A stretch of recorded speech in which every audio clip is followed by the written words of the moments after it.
Today is Doctor Who Sunday. That means it's time to kick back, relax and talk about Doctor Who. We are taking a break from the woke news. That will be back tomorrow at 4 p.m. So make sure, if you are here for the woke news, that you tune in for that. We're talking about the last part of the trial of the Time Lord today. I think it's very fitting that we are doing this one at the moment, actually. And the reason why I feel it is fitting is because I also feel like the current series that we've got is on trial. Hello and welcome back to Chat About It, Don't Shout About It, with me, Rachel, the Queen of the Woke, as crowned by one of my haters, not by myself. Don't forget to like, share, subscribe, switch on the notification bell so that you know I am releasing another video. Thank you to everyone who's joined me already. I've not run this channel without you. I talk about Doctor Who on Sundays and then Monday through to Wednesday. Currently, we are doing woke crazy news. We are now discussing the final two parts of the trial of a Time Lord, which is known as the Ultimate Foe. This was chosen by you, the subscriber, to vote on the current poll. Please head on over to the post page. I release a new poll every Saturday at 10 a.m. So let's take a look at parts 13 and 14, the conclusion of the trial of a Time Lord, the Ultimate Foe. Part 13 was written by Robert Holmes, and part 14 was written by Pip and Jane Baker. The script editor for part 13 was Eric Sayward, and then part 14, I believe, is Jonathan Nathan Turner, and he was uncredited. I may have that wrong. It was directed by Chris Clough. It aired between the 29th of November and the 6th of December 1986 to an approximate average viewing figure of 5 million people, and it was the final story of good old Sixie, Colin Baker.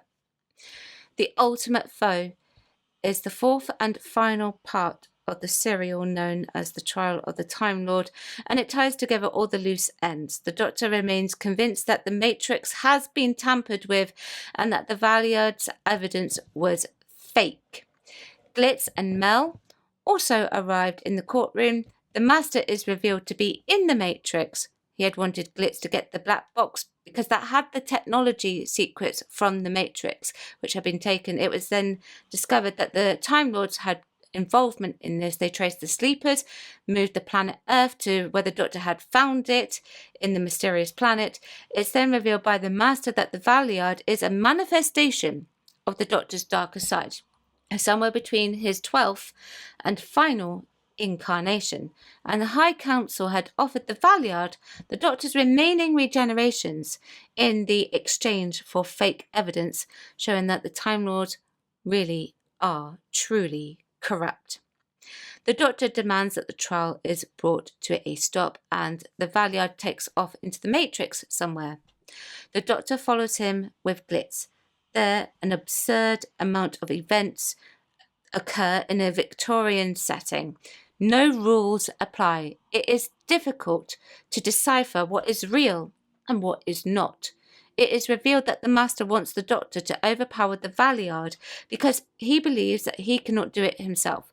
The Doctor discovers that Popplewick is the Valeyard, and he finds a machine that is a particle disseminator which the Valeyard plans to use against the court. The Doctor sabotages this and saves the court. The Master had loaded Glitz's master tape into his TARDIS system, but it is booby-trapped and it paralyzes him and Glitz. It results in the Inquisitor dropping the charges against the Doctor. She also tells him that Peri had survived and was now married to the King, Yrcanus. The Doctor and Mel leave in the TARDIS, and then it is revealed at the end that the Valeyard is now posing as the keeper of the Matrix. So, what do you all think of this part of the story? I will cover the original plan, what I believe was the original plan for the ending later. But for now, I want to talk about the story as we see it on the screen. This part of the story has its positives, but it has its negatives. I think it is very clear by this point that the Matrix has been tampered with. I do like the fact that they did not hide that at all throughout the entire story. It was implied throughout. And I think it was best to do it that way because there were better reveals to come within the story itself. Like, for example, the fact that the Master is a main instigator in this story. He copied the key to get into the Matrix. The Master is such an ingenious snot. I really do like his character. I just want to talk about the Anthony Ainley Master a minute. I think I have said this before. I think this is one of his most downplayed performances in his entire run as the Master. He is a curious actor when it comes to playing this character. He does varying degrees of the Master.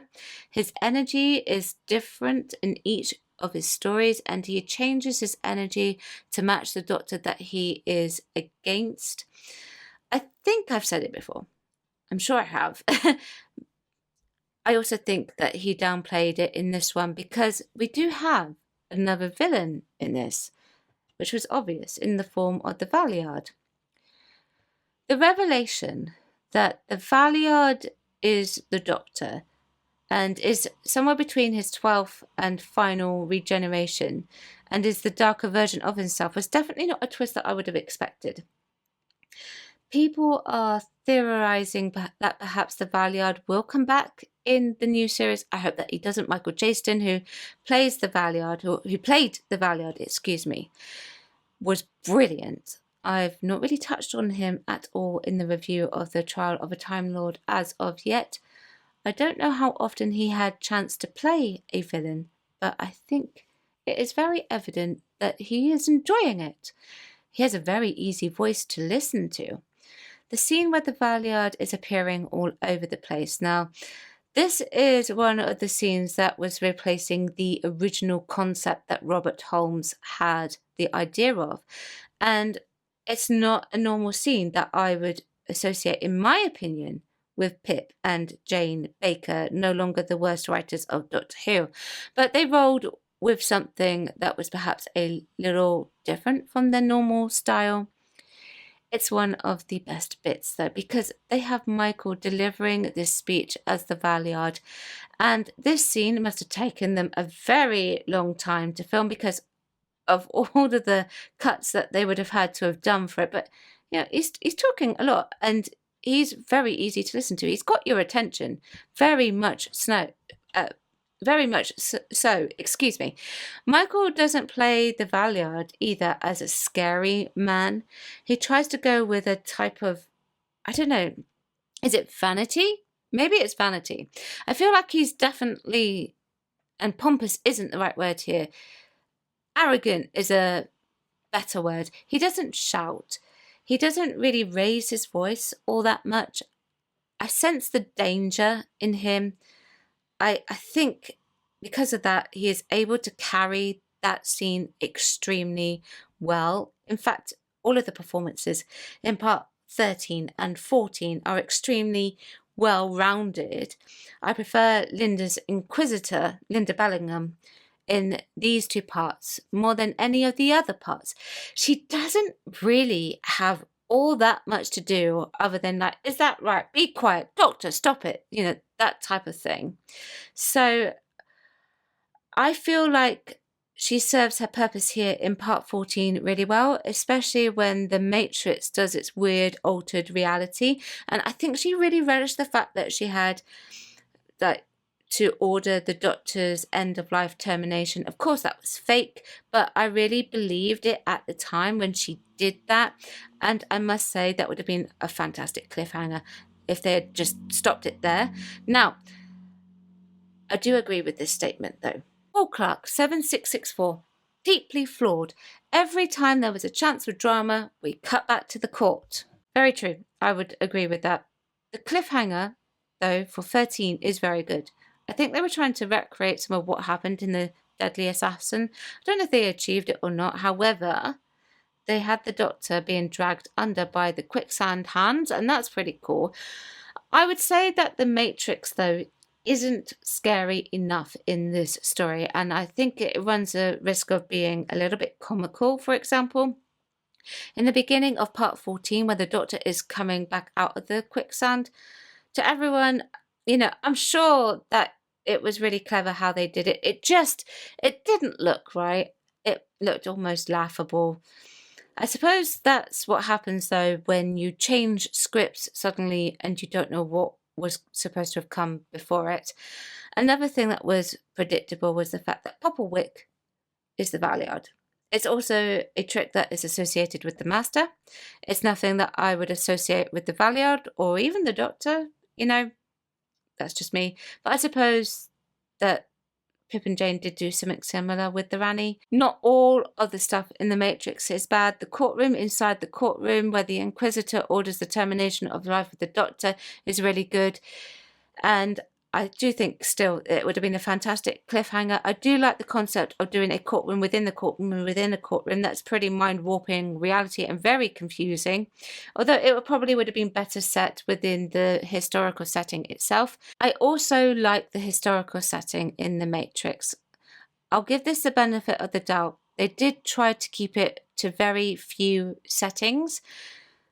When we saw The Matrix for the first time, we had lots of different things going on, and I think here they were trying to do a less is more type of thing. Mel is better in this story, however, she does call the Doctor Doc, and obviously I think that was a callback to the first Doctor and the fact that he didn't like it. I don't like it either, It is what it is, though. Thankfully, for the most part, they kept it in the courtroom. They kept Mel in the courtroom. I prefer the fact that Glitz went with the Doctor instead into the Matrix, even though that we find that Glitz is working for the Master. And I really think that he should have gone travelling with the Doctor, actually. I think he would have been a really good companion. Probably a better version of Adric. That was quite a reveal, though, that Glitz had been working for the Master all along and that he was attempting to get the black box for the Master's benefit, which the Master now has. But I think Glitz's reaction to everything is highly amusing in a lovely way, though. And I was surprised that the Doctor's life was saved by the Master, even though it was for the Master's own gain. I suppose Pip and Jane did some good twists and turns in the best way that they possibly could. When they inherited half a story and not knowing what the original ending was supposed to have been, I wonder if they had known what the original ending was meant to have been, if they would have gone for a toned down version of it. But Eric Saward withdrew the rights to the script, so they couldn't do it. Now, I am pleased, if anything, and I don't really want to say it, but I have to, that Colin's Doctor did go out this way. That sounds really cruel, okay? The circumstances behind his firing were unpleasant and unnecessary. However, they tried to finish on a really big story for him. They wrote it with the idea of this may not come back. So they did a big thing. I would have liked him to have come back for Series 24. It was never meant to be. But his performance in this was fantastic. He was at the point where he was really trying to sell it and save it. He had a lot of weight on his shoulders, being the face of the show. And you could really see him trying to get his point across. There's explosions going off around him in one of the scenes. And yes, I know, the money, small explosions, but that takes a lot to stand there stock still in the middle of those explosions and not jump. That would have taken some practice as well, for sure. His reaction was to remain actionless when actually acting is supposed to be reacting. So I was very impressed. That's very difficult to do. I particularly loved the part where the end where he introduces the antiphase into the telemetry unit. I do apologise if I have pronounced that wrong. But he triggers a ray phase which shifts back into the Matrix and resolves the entire situation that was going on around them within the courtroom. His urgency in his panic and his willingness to show that he was going to try and save everyone metaphorically and of course as the Doctor in the show was fantastic. And what can I say? I love the Sixth Doctor. The Great Bert 9005 says, thrilling to think that the Matrix, the repository of all Time Lord knowledge past and future, was powered by a megabyte modem. That thought never occurred to me. Colin was too busy selling it as much as he could. He tries to deliver a very coloured performance in this storyline, and I'm very pleased he went out of his way to do so. Unfortunately, his last lines were carrot juice, carrot juice, carrot juice. That's a bit of a lame duck, unfortunately. And it was something that Big Finish decided to rectify, and they did give him a proper regeneration. Listen to that story. I highly recommend it.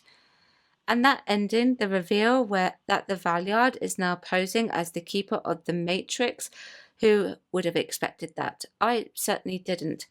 Even though I've seen the trial of a Time Lord multiple times, I always seem to forget that the Valeyard survives at the end. But Pip and Jane Baker put the seed in, so maybe that one day the Valeyard could return. Sadaka24 says, not the most satisfying conclusion, but probably the most fun segment of the whole trial. The Master and Glitz definitely raised it up a notch, and there's a certain haunting poignance to it being a last ride for Robert Holmes's imagination.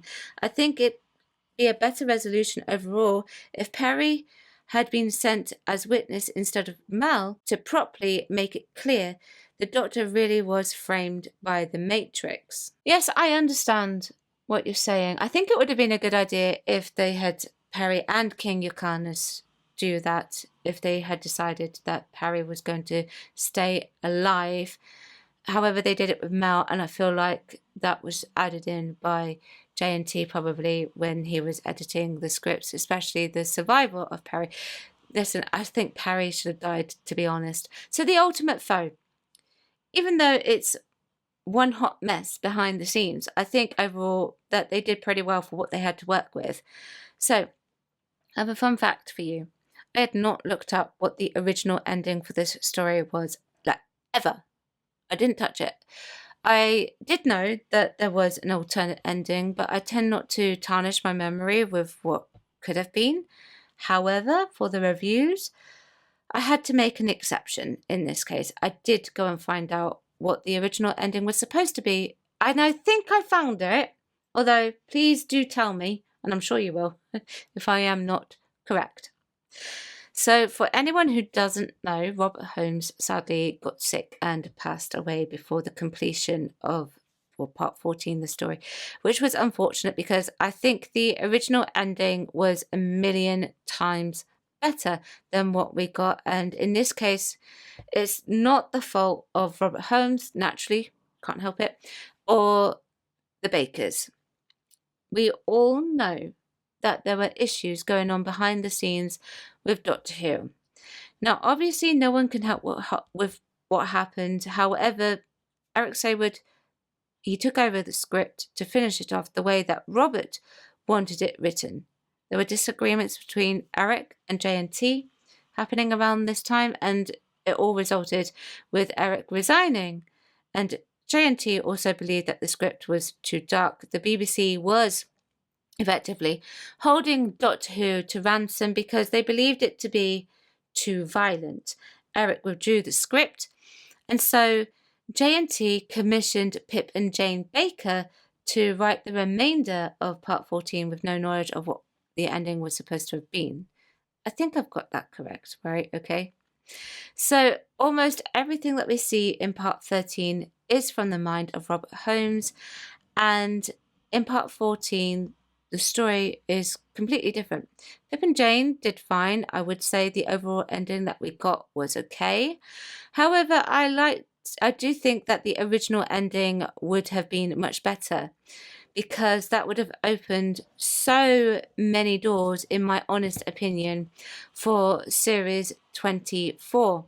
The plan was along the lines of the Valeyard holding the Time Lords to ransom and make them give him the Doctor's remaining regenerations. The Master had been offered a pardon in exchange for the Doctor's life. However, he doesn't go through with it. The Doctor would have found a way to get into the Valeyard's TARDIS. The Valeyard would have opened the time vent, and the Doctor and the Valeyard would have been plunged into the time eddy, with the Master then sealing them in. The Master would have saved the universe by doing this, but the Doctor and the Valeyard would have been trapped for eternity. That could have meant one or two things. If the BBC had cancelled the show, then it would have been a very clear-cut ending to the entire show. Or it could have actually led into Colin's regeneration at the start of series 24 and a better tie-in. I think that it would have been a cleaner finish no matter which way that you look at it, and you could have had the Valeyard as the evil adversary for series 24. The Trial of the Time Lord is a truly epic saga. Whilst it would have been better being steered away from the courtroom, I can appreciate their reasonings behind it. If they were not falling out behind the scenes, then I think that we would have been able to have received a much better production overall. I had a lot of negatives to say about this, but at the same time, I don't think I would change any of those negatives, if that makes any sense. This story does get a really bad rap, but I give it a 7 out of 10. Let me know what you think of The Ultimate Foe and of the Trial of a Time Lord overall. Chat about it, don't shout about it. Like, share, subscribe, and I will be back tomorrow at 4 p.m. Thank you very much for watching. Bye bye.